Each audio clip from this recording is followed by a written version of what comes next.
बिस्मिल्लाहिर्रहमानिर्रहीम। अस्सलाम वालेकुम। यूट्यूब चैनल पर तारिक मतीन आपको खुश आमदीद कहता है। सबसे पहले आपसे दरख्वास्त कि अगर आप चाहें तो चैनल को सब्सक्राइब करें ताकि वो चीज़ें जो मैं चाहता हूँ आप तक पहुँचें वो आप तक पहुँच सकें। सऊदी अरब ने एक बार फिर शदीद मायूस किया है। अक़वाम मुत्तहिदा की जनरल असम्बली से खिताब साल में एक बार मौका, ये ऐसा मौका होता है कि किसी भी मुल्क का सरबराह, किसी भी मुल्क का उसकी हुकूमत का सरबराह दुनिया को ये बता सके कि उसके नज़दीक अक़वाम आलम में जो मसाइल हैं उन मसाइल की नौइयत क्या है, वो इनका ज़िम्मेदार किसको समझता है। वो अपना माफ़ी ज़मीर ही बयान ना करे बल्कि वो ये भी बताए कि वो किसे ज़ालिम समझता है, किसे मज़लूम समझता है। वो ये भी बताए कि उसके नज़दीक ये जो बड़े बड़े मसाइल हैं, इन बड़े बड़े मसाइल का हल क्या है और इस हल में सबसे बढ़कर वो अपना किरदार कितना अदा कर सकता है। जब वो तनकीद करे, ख़्वाह वो अक़वाम मुत्तहिदा पर ही क्यों ना हो, क्योंकि अक़वाम मुत्तहिदा पर ऐसे मौके पर सबसे ज़्यादा तनकीद की जाती है और इस इजलास में जो गैर मामूली हालात में हो रहा है ये तनकीद बहुत ज़्यादा हो रही है। तो ये वो मौका होता है कि जब कोई भी रहनुमा अपना रहनुमा होना साबित करे। सऊदी अरब ने, मैं आपसे अर्ज़ कर रहा था, एक बार फिर शदीद मायूस किया है। अक़वाम मुत्तहिदा की जनरल असम्बली से खिताब किया है सऊदी अरब के फरमानरवा शाह सलमान ने, और ऐसा लग रहा था कि उनके पीछे सऊदी अरब का परचम मौजूद है जिस पर कलमा तैयबा की मुबारक तहरीर है। उनके पीछे उनके असलाफ में जो उनकी जद्द उनकी तस्वीर है, लेकिन ये लग रहा था कि ये तकरीर 84 साला शाह की ये तकरीर किसी अमरीकी की लिखी हुई तकरीर है और इस तकरीर में जो वो बयान कर रहे हैं वो बयान उनका अपना बयान नहीं है, वो अमेरिका के सऊदी अरब में मौजूद किसी नुमाइंदे का बयान है और वो उनकी ज़बान से अदा हो रहा है। शाह सलमान का ये ख़िताब नहीं हमें दिखा रहा था कि उनकी नज़र में अक़वाम आलम के मसाइल की नौइयत क्या है, इन मसाइल में बड़े मसाइल क्या हैं। वो ये नहीं बता पाए कि इन मसाइल के हल में सऊदी अरब का किरदार क्या है, और फिर ये भी कि उनके इर्द गिर्द जो मसाइल हैं उन मसाइल में अहम तरीन क्या है। उनका पूरा खिताब जो था वो ईरान के गिर्द घूमता रहा। उन्होंने अपने खिताब में ईरान को एक दहशतगर्द रियासत करार दिया। उन्होंने ये भी बताया कि 2015 में जो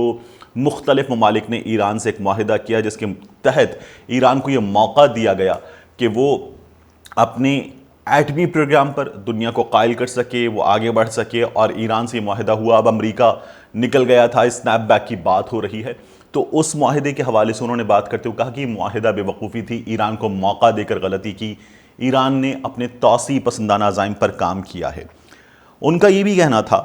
कि ईरान जो है वो दहशतगर्दों की मदद करता है। मसलन उन्होंने अपने पड़ोस में यमन में जो कुछ हो रहा है उसकी बात करते हुए कहा कि जो हौसी बागी हमले कर रहे हैं वह हमले ईरान करवाता है, ईरान उन्हें असलहा फराहम करता है, ईरान दहशतगर्दों की इस खत्ते में सरपरस्ती कर रहा है, मशरिक़ वस्ता के लिए ईरान सबसे बड़ा मसला है।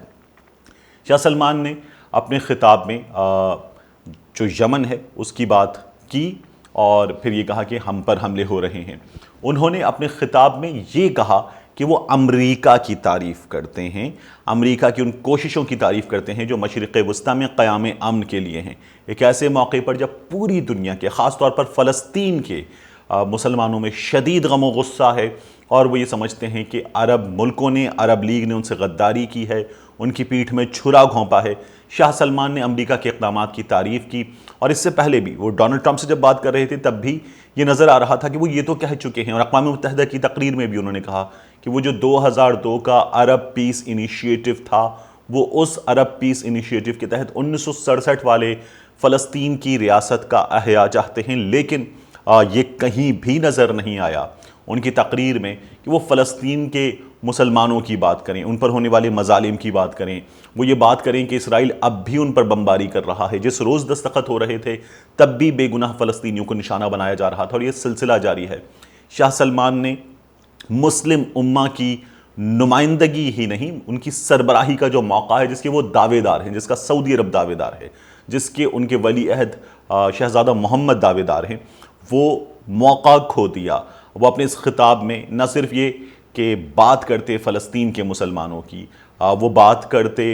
कश्मीर के मुसलमानों की, वो बात करते मुसलमानों पर होने वाले मजालिम की, उनके ख़िलाफ़ काम करने वाली क़ुव्वतों की, मुसलमानों पर जुल्म करने वालों की, लेकिन उन्होंने ऐसी कोई भी बात नहीं की। اور اس موقع کو مکمل طور پر ضائع کیا۔ مثلا انہوں نے حزب اللہ پر بات کی اور حزب اللہ پر بات کرتے ہوئے پھر ایران سے کہا کہ ایران ان کی حمایت میں کام کر رہا ہے، ایران امن کے خلاف کام کر رہا ہے۔ حزب اللہ کے حوالے سے انہوں نے کہا کہ حزب اللہ جو ہے وہ دہشت گرد تنظیم ہے، وہ تنظیم جو اسرائیل کو چیلنج کر رہی ہے اسے انہوں نے دہشت گرد قرار دیا۔ جبکہ یہی موقع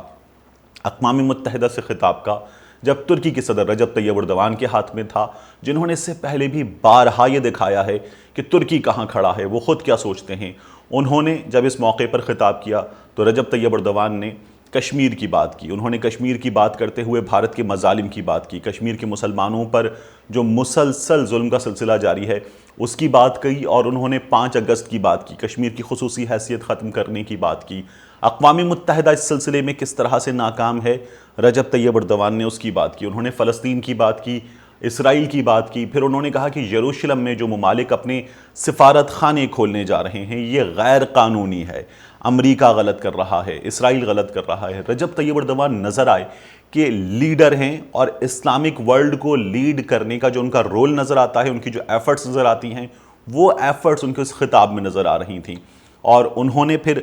جو اپنے تنازعات ہیں ان کو اس خطاب میں پیچھے چھوڑ دیا، ان پر بات کی، برائے نام بات کی، لیکن جو اقوام عالم کے مسائل، اسلامک ورلڈ کے مسائل ہیں ان پر کھل کر بات کی۔ یہی وہ فرق ہے۔ سعودی عرب چاہتا تو یہ ہے کہ وہ OIC کی سربراہی کرے، وہ مسلم دنیا کی سربراہی کرے، اور مسلم دنیا میں تمام فیصلوں کا اختیار سب سے پہلے اس کے پاس ہو، لیکن حال ہی میں پاکستان کی جانب سے بھی تحفظات کا اظہار کیا گیا، بلکہ اعتراضات کا اظہار کیا گیا، اور رجب طیب اردوان کا کردار وہ تھا کہ جس پر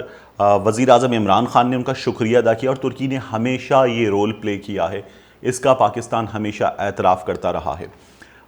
یہی موقع تھا اقوام متحدہ کی جنرل اسمبلی سے خطاب کا گزشتہ برس، جب وزیر اعظم عمران خان صاحب نے خطاب کیا تھا۔ عمران خان صاحب نے اپنے خطاب میں جو عالمی مسائل ہیں ان کی بات کی، اور یہ پہلا خطاب تھا عمران خان کا بطور وزیر اعظم اتنے بڑے پلیٹ فارم پر، لیکن نظر آ رہا تھا کہ وہ بہت تیار ہیں، وہ مینٹلی بہت پریپیئرڈ تھے اس کے لیے۔ انہوں نے عالمی مسائل کی بات کی، ماحولیاتی آلودگی کی بات کی، اور پھر اس کے بعد جس طرح میں نے آپ سے عرض کیا کہ ان مسائل کے حل میں اپنا کردار، انہوں نے جو اپنا بلین ٹری منصوبہ ہے اس کی بات کی۔ عمران خان صاحب نے اس کے بعد کچھ دیگر مسائل کی بات کی، پھر کشمیر پر آئے،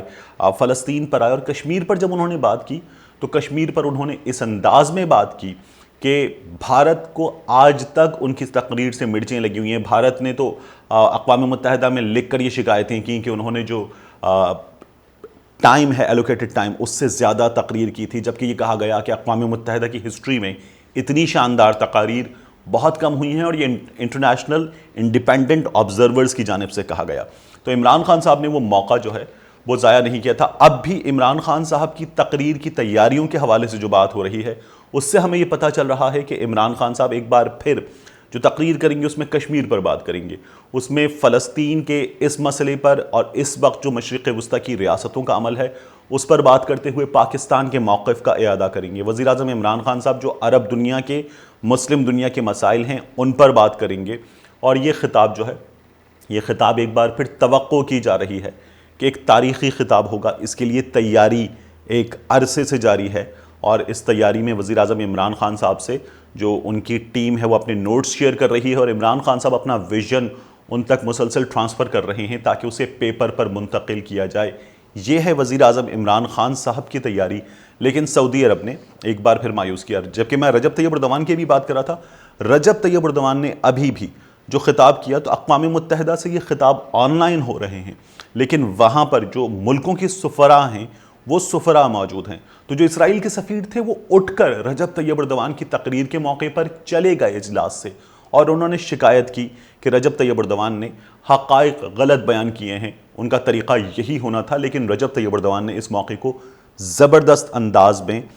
نہ صرف یہ کہ کیش کیا، بلکہ اپنا ویژن پوری دنیا تک منتقل کرتے ہوئے بتایا کہ وہ کیا کرنا چاہتے ہیں اور ترکی کا کیا رول ہے۔ لیکن ایک بار پھر بہت افسوس کے ساتھ سعودی عرب نے یہ موقع ضائع کیا، اور بہت چھوٹے پن کا مجھے لگتا ہے کہ مظاہرہ کیا۔ ملتے ہیں آپ سے اگلے ویلوگ۔